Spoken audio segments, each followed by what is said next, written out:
નમસ્કાર. ચાલો આજે વાત કરીએ એક એવી સમસ્યા વિશે જે ખૂબ જ સામાન્ય છે પણ એટલી જ પરેશાન કરે છે. એસિડિટી. આપણે આજે ઊંડાણમાં સમજીશું કે આ શું છે, શા માટે થાય છે અને સૌથી અગત્યનું, તેનાથી રાહત કેવી રીતે મેળવી શકાય. જમ્યા પછી છાતીમાં એકદમ બળતરા થાય એવો અનુભવ ક્યારે થયો છે? જો જવાબ હા હોય તો ચિંતા ન કરશો. ઘણા લોકો આ તકલીફનો સામનો કરે છે. આ એસિડિટીનું સૌથી જાણીતું લક્ષણ છે, જેને આપણે સામાન્ય ભાષામાં હાર્ટબર્ન કહીએ છીએ. તો સવાલ એ થાય કે આ એસિડિટી, આ બળતરા આખરે છે શું? આપણું શરીર આમ કેમ કરે છે? ચાલો જરા સરળ ભાષામાં આની પાછળનું વિજ્ઞાન સમજીએ. જો આપણું પેટ છે ને, એ ખોરાક પચાવવા માટે એસિડ બનાવે છે. આ એકદમ જરૂરી છે. પણ તકલીફ ત્યારે થાય છે જ્યારે આ જ એસિડ ઉપરની તરફ, એટલે કે આપણી અન્નનળીમાં પાછું આવે છે. બસ આ જ સ્થિતિને મેડિકલ ભાષામાં GERD એટલે કે ગેસ્ટ્રોઇસોફેજિયલ રિફ્લક્સ ડિઝીઝ કહેવાય છે. તો હવે સવાલ એ છે કે આનો ગુનેગાર કોણ? આ પાછળ મુખ્યત્વે બે કારણો હોઈ શકે. એક તો પેટમાં જરૂર કરતાં વધુ પડતું એસિડ બનતું હોય, અથવા બીજું કારણ જે વધુ સામાન્ય છે એ છે કે પેટ અને અન્નનળી વચ્ચે એક વાલ્વ હોય છે. સમજો કે એક દરવાજો. જો આ દરવાજો નબળો પડી જાય અને બરાબર બંધ ન થાય તો પેટનું એસિડ ઉપર આવી જાય છે. પણ સવાલ એ છે કે આવું થાય જ શા માટે? આ વાલ્વ કેમ નબળો પડે છે? કે પછી એસિડ વધારે કેમ બને છે? આના જવાબો છે ને એ આપણા રોજિંદા જીવન અને ખાવા પીવાની આદતોમાં જ છુપાયેલા છે. ચાલો એને શોધીએ. આપણી કેટલીક આદતો જ આ સમસ્યાને આમંત્રણ આપે છે.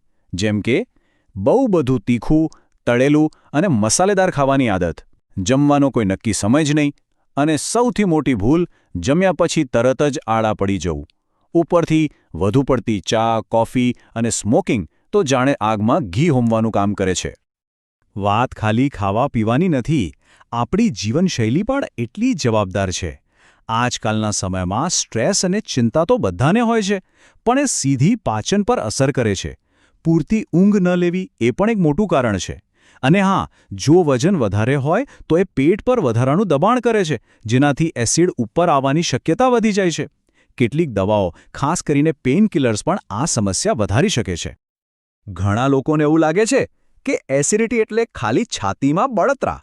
પણ ના, એવું નથી. આપણું શરીર બીજા પણ ઘણા સંકેતો આપે છે. એને સમજવા બહુ જરૂરી છે. છાતીમાં બળતરા તો છે જ, પણ એની સાથે મોઢામાં ખાટા ઓડકાર આવવા, પેટ ફૂલી ગયેલું લાગવું, ક્યારેક ઉબકા આવે કે ઉલટી જેવું થાય. એટલું જ નહીં, ગળામાં સતત ખરાશ રહેવી કે અવાજ બેસી જવો, આ બધું પણ એસિડિટીના જ લક્ષણો હોઈ શકે છે. કેટલાક લોકોને તો શ્વાસમાં દુર્ગંધની સમસ્યા પણ આના લીધે જ થાય છે. ઓકે, તો આપણે સમસ્યા સમજી, કારણો જાણ્યા, લક્ષણો પણ ઓળખ્યા. હવે સૌથી અગત્યની વાત, આનાથી રાહત કેવી રીતે મેળવવી? ચાલો હવે ઉપાયોની વાત કરીએ, જેમાં તાત્કાલિક રાહત માટેના ઘરેલું નુસ્ખાથી લઈને આયુર્વેદિક ઉપચારો પણ શામેલ છે. જ્યારે એસિડિટી થાય ને, ત્યારે તરત જ રાહત માટે આ 4 વસ્તુઓ અજમાવી શકાય. પહેલું, 1 ગ્લાસ ઠંડુ દૂધ. એમાં રહેલું કેલ્શિયમ એસિડને તરત શાંત પાડે છે. બીજું, જમ્યા પછી થોડી વરિયાળી ચાવી લો. પાચનમાં મદદ મળશે અને ઠંડક પણ. ત્રીજું, આદુનો એક નાનો ટુકડો. એ સોજો ઓછો કરે છે. અને ચોથું, 1 કેળું ખાઈ લો. એ પેટમાં એક રક્ષણાત્મક પળ બનાવે છે. એકદમ નેચરલ એન્ટાસિડ જેવું કામ કરે છે. આયુર્વેદમાં એસિડિટીને અમ્લપિત્ત કહેવામાં આવે છે. એવું મનાય છે કે શરીરમાં પિત્ત દોષ વધી જાય ત્યારે આ તકલીફ થાય છે. અને એને શાંત કરવા માટે ઘણી જડીબુટ્ટીઓ છે. જેમ કે આમળા, જે પિત્તને શાંત કરવા માટે સૌથી ઉત્તમ ગણાય છે. યષ્ટિમધુ એટલે કે જેઠીમધ, એ અન્નનળીના સોજાને મટાડે છે. અવિપતિકર ચૂર્ણ તો એસિડિટી માટેનું એક જાણીતું ફોર્મ્યુલા જ છે. અને એલોવેરા પણ પેટની બળતરા ઘટાડવામાં ખૂબ મદદરૂપ થાય છે. જુઓ, આ ઘરેલું અને આયુર્વેદિક ઉપચારો રાહત તો જરૂર આપશે, પણ જો કાયમી છુટકારો જોઈતો હોય તો જીવનશૈલીમાં ફેરફાર કરવો જ પડશે. અને હા, એ પણ જાણવું ખૂબ જ જરૂરી છે કે ક્યારે વાત ગંભીર બની શકે છે અને ક્યારે ડૉક્ટર પાસે જવું જોઈએ. તો કાયમી ઉકેલ માટે શું કરવું અને શું ટાળવું? ચાલો એ જોઈએ. સૌથી પહેલાં તો રાત્રે સૂવાના ઓછામાં ઓછા 2 થી 3 કલાક પહેલાં જમી લો. અને જમ્યા પછી તરત આડા પડવાની આદત છોડી દો. આ બહુ જ જરૂરી છે.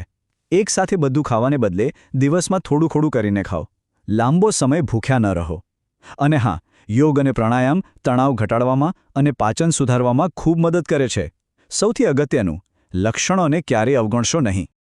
પણ હવે સૌથી મોટો સવાલ એવું તો ક્યારે બને જ્યારે ઘરેલું ઉપચારોથી કામ ન ચાલે અને ડૉક્ટરની સલાહ લેવી એકદમ જરૂરી બની જાય? જો આમાંથી કોઈ પણ લક્ષણ દેખાય તો એને ગંભીરતાથી લેજો. જેમ કે કોઈ દેખીતા કારણ વગર વજન એકદમ ઘટી રહ્યું હોય, ખોરાક ગળવામાં તકલીફ પડતી હોય, વારંવાર ઉલટી થતી હોય અને ખાસ કરીને જો ઉલટીમાં લોહી દેખાય અથવા તમે બધા ઉપાયો કરી લીધા હોય છતાં કોઈ જ ફરક ન પડતો હોય તો તરત જ ડૉક્ટરનો સંપર્ક કરો. એક વાત હંમેશા યાદ રાખજો, સામાન્ય લાગતી આ એસિડિટીની સમસ્યાને જો લાંબા સમય સુધી નજરઅંદાજ કરવામાં આવે તો એ પેટમાં અલ્સર જેવી ગંભીર બીમારીઓને જન્મ આપી શકે છે. એટલે સમયસર સાવચેતી રાખવી ખૂબ જ જરૂરી છે. તો અંતમાં સાર એટલો જ છે કે આ સમસ્યાનો સાચો અને કાયમી ઉકેલ કોઈ દવામાં નથી, પણ આપણી પોતાની જીવનશૈલીમાં જ છે. સંતુલિત આહાર, નિયમિત કસરત અને તણાવ વગરનું જીવન.